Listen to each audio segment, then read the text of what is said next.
Hello children, I hope you all are fit and healthy. Now to be very honest, I should first say that we all are missing that bundle of energy, that happiness, that n number of questions in the class. But still, we all hope and we pray to the good Lord that the good days come very soon and we all look at each other. No problem, but whatever the days are, we have to study and we have to study very hard and very sincerely. So, to begin with, lesson number 3, I have done half of the lesson in my previous module. And the second half of the lesson, as I said, that I will be teaching you how the seasons are caused. Alright, so I hope you all are ready.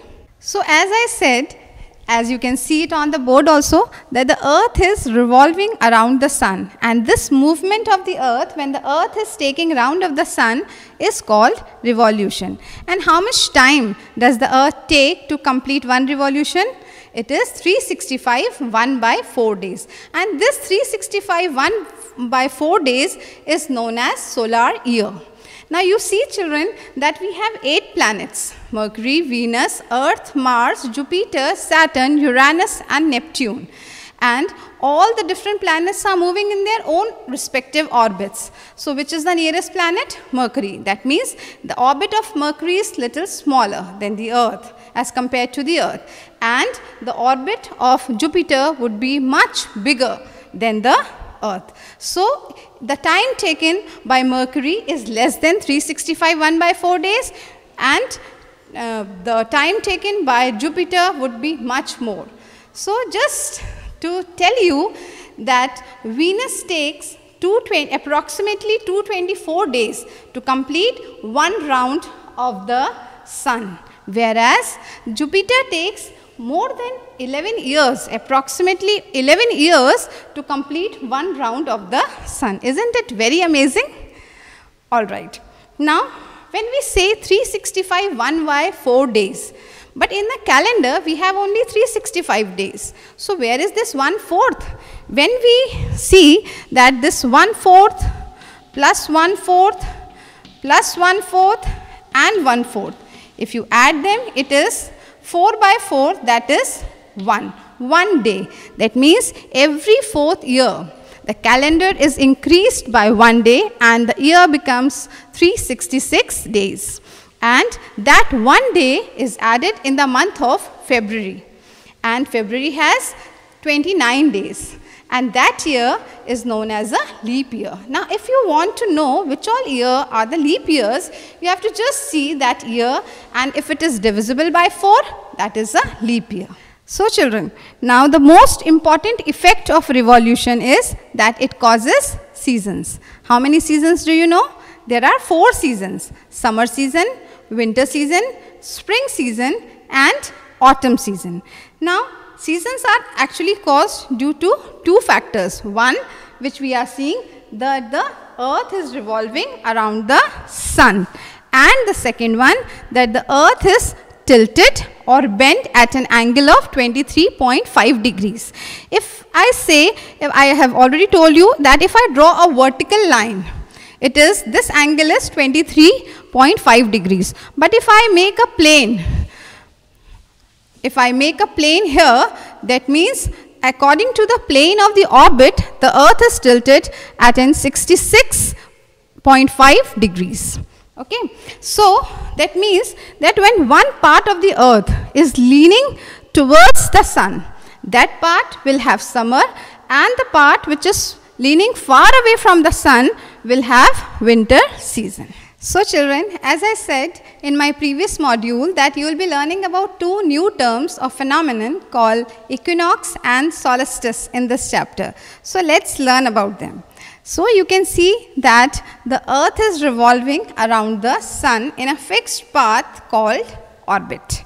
And you can see that the different positions of the earth. Here you can see that the south pole is closer to the sun, whereas north pole is far away.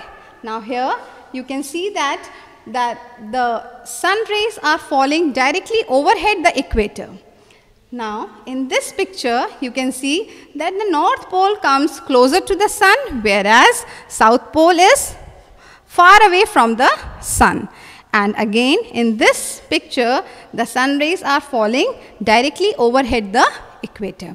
That means when the sun rays fall directly on equator, it is called equinox.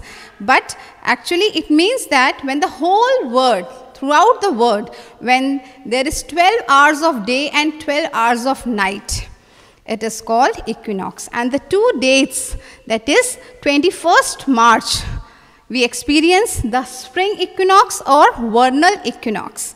And on 23rd September, the sun rays are again falling on the equator, and it is called as autumn equinox or autumnal equinox. Now let us see to these two pictures. In this picture, we can see that the North Pole is far away from the sun, and that is why Northern Hemisphere is getting less sunlight and Southern Hemisphere is receiving more sunlight.